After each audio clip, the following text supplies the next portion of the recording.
Hi friends, welcome to my recap of JW Broadcasting for December 2022. This original broadcasting was over an hour long, and you can see it in its entirety on their website. I'm going to just give you a glimpse of this. Mainly two things that I want to show you. This is part one of the Gilead graduation program.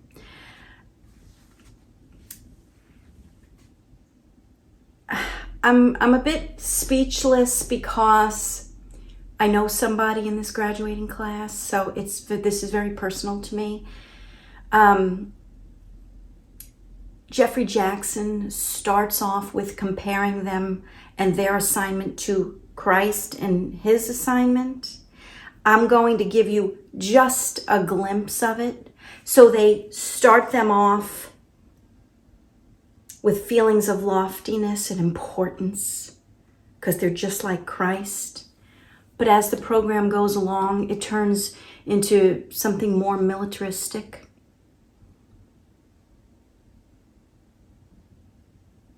I can't imagine the children who have to watch this broadcasting with their families and the fear that it's instilling in the children, not to mention the graduates themselves.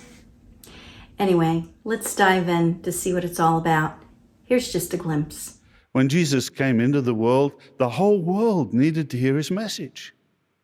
And yet, he had to wait some 30 years. That's interesting. Jesus here mentions he had a specific, limited assignment.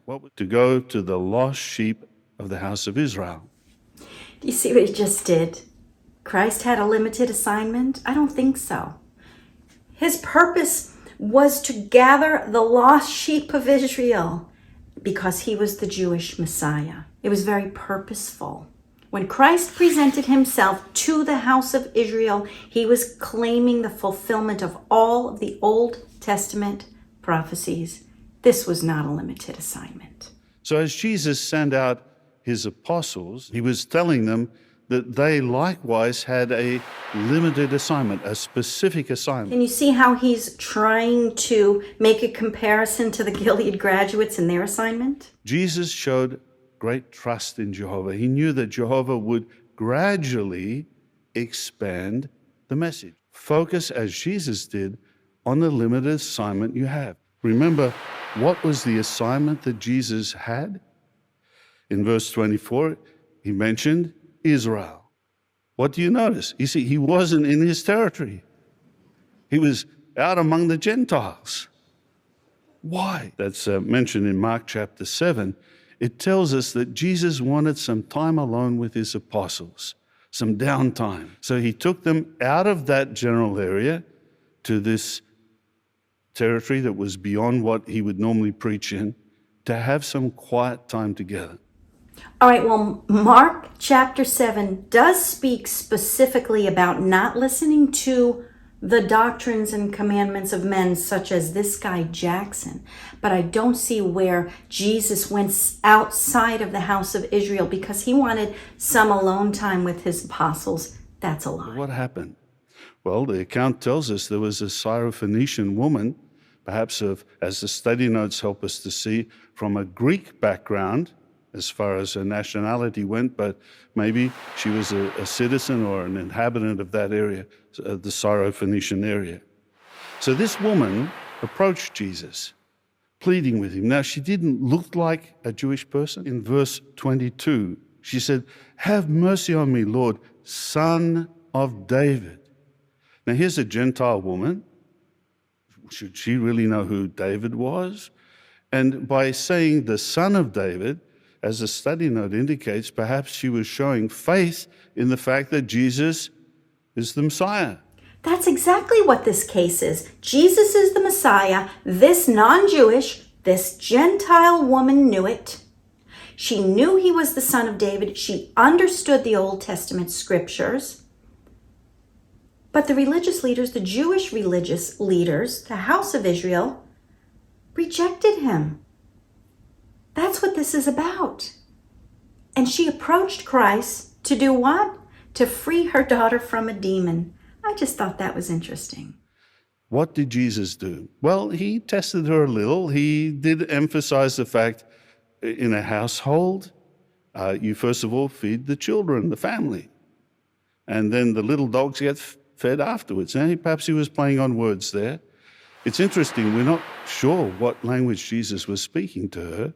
The Watchtower did say that Jesus perhaps did understand Greek and use it at times. The Watchtower said this? That Jesus understood Greek and spoke it at times? How is that relevant here? Christ is the Son of God.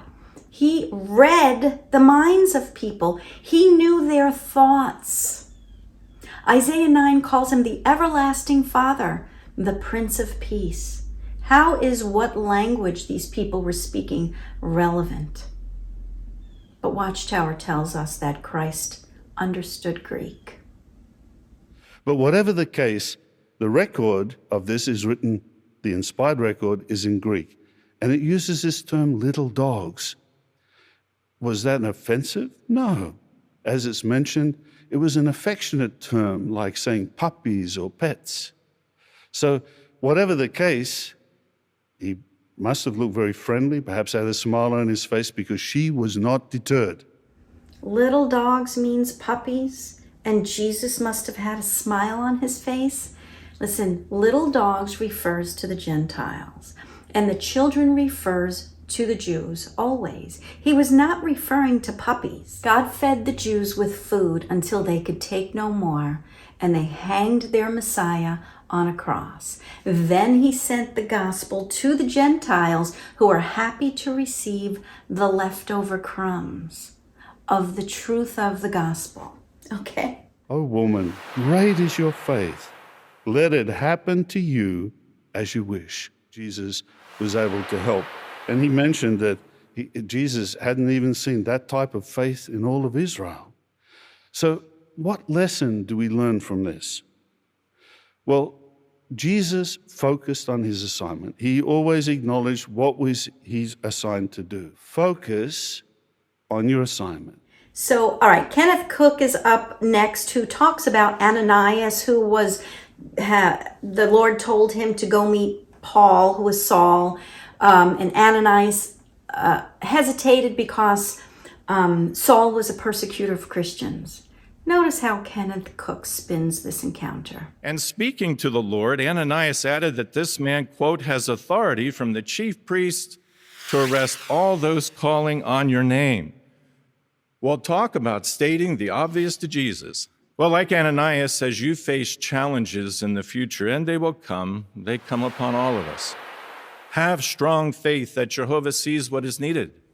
Kenneth Cook just switched gears. Kenneth Cook's talk is all about following clear directions. He gives these Bible accounts, such as Ananias, he'll be talking about Elijah, but those accounts are not about following directions. They miss the entire points.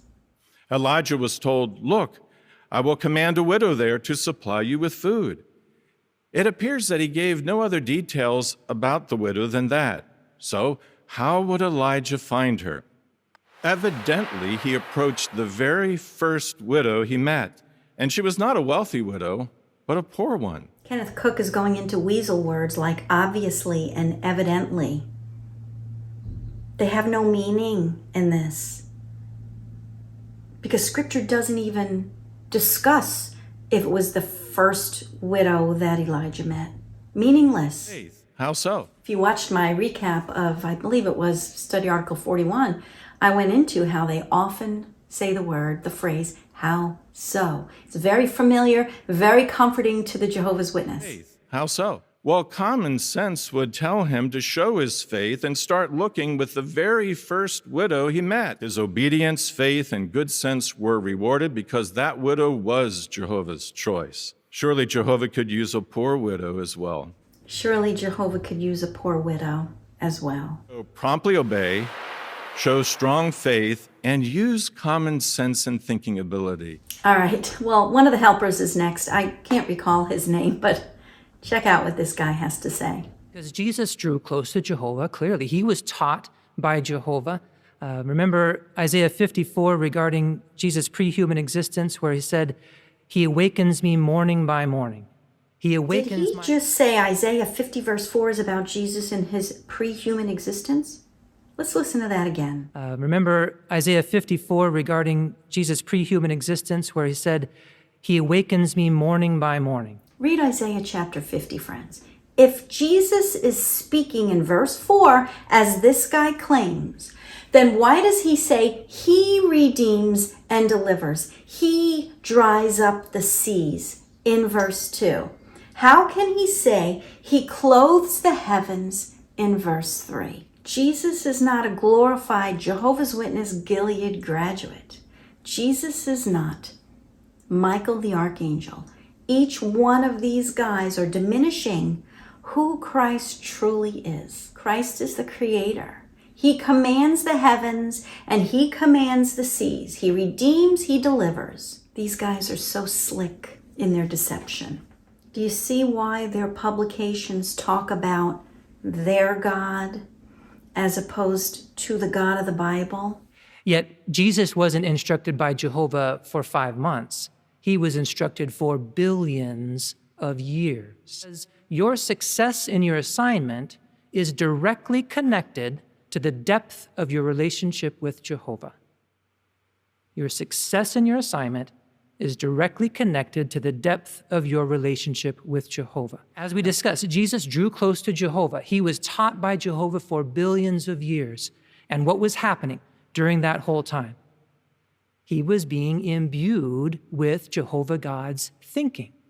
And it so permeated him that when he was on earth, he could say at John 14:9, whoever has seen me has seen the Father also. So in other words, everything that Jesus said, everything that he did while on earth in every situation, well, we could imagine Jehovah doing and saying those very things. And that is why the success of your assignment is directly connected to the depth of your relationship with Jehovah. The more you draw close to Jehovah through a study of his word, then the more you are imbued with his thinking, and the more then you will do and act and say things as Jehovah would. Okay, so based on what this guy has to say, the Gilead graduate themselves can say, as Jesus did, he that has seen me has seen the Father. Except, of course, in John chapter 14, Philip had asked Jesus to show them the Father. And Jesus replied, have you not been so long with me that you do not know me? That was how Jesus responded. All right, so this guy goes on a little more, and then a helper to the service committee is up next talking about Jeremiah again. Jeremiah, who was imprisoned during the Babylonian invasion. You know, death, imprisonment. What's their fascination with the destruction of Jerusalem? Well, the closer you are to Jehovah, the deeper that relationship is, the more your decisions will mirror his, such as in your choice of dress and grooming. But Jeremiah had to weather the storm. There was no way out. There was no place for him to go. He was under lockdown. Well, have you ever felt like Jeremiah, as if the world was caving in on you? Maybe it was a serious health scare, the health of a loved one, the death of a loved one. All right, so now we see a switch in the talks. They're going to start talking about more persecution and more militaristic type of rhetoric. Some of our brothers, just like Jeremiah, have faced persecution or imprisonment, and that might be our lot before the end of this system of things. During these critical last days when we face personal trials or adversity. More recently, men of Anathoth, possibly some of Jeremiah's own relatives, threatened to kill him. Jeremiah always obeyed. Even previously, when Jehovah told him not to take a wife or to have children. When facing a trial, if we're facing a serious illness, if we're grieving the death of a loved one, the Bible assures us there is going to be a resurrection. The trial doesn't disappear yet, but exercising faith in Jehovah's promises helps us to endure. A sister named Joyce, while she herself was fighting cancer, she made what she called shot in the arm cards, Sadly, Joyce lost her fight with cancer a few years back. I wonder who this Sister Joyce was, where she was from, why they felt they needed to tell her story. So when faced with persecution, when faced with a grievous health problem, grieving the loss of a loved one by a field... Trent Leopold is next, and he talks about a warrior in 1 Chronicles. Now, how is killing relevant here? I'm just speechless. He was a courageous man. Maybe that was his assignment. And killed a lion. Courage. Descended into a water pit with a lion. There's only one coming out. He struck down the giant, an Egyptian of extraordinary size. A rod, a stick. He didn't have the right equipment. It says he went against him with a rod and snatched the spear away from the Egyptian's hand and killed him with his own spear. There was one quality that exceeded these. And that quality was loyalty. Tenacious adherence to the person of Jehovah. So this killer, Benaiah, this warrior, the most admirable of all of these qualities was his loyalty to Jehovah. Meaning loyalty to the governing body, loyalty to the organization. As these Gilead graduates are about to leave or return to their assignment, they might face lions and other warriors, but they better be willing to be loyal to their God. Think of Benaiah. He lived in a very tumultuous time. David was a fugitive with his mighty men. One of them likely was Benaiah and others. These men were comrades in arms, running with David. They were a band of brothers. Now consider when circumstances changed for the mighty men, when Saul died, and David now became king. In these changing circumstances, what happened to the mighty men? Joab saw opportunity in changing circumstances. It was Joab who took matters into his own hands, and he killed Abner. What is this guy even talking about? Joab. With changing circumstances. What changing circumstances could these Gilead graduates be facing? Makes you wonder, is something coming down the pike with the governing body? I don't know. It's very interesting. He took matters into his own hands. Why? He wanted Abner's job. Joab was a courageous man. He was resourceful. He was adaptable. Benaiah was loyal to Jehovah, and he was a loyal man to Jehovah's anointed one. David?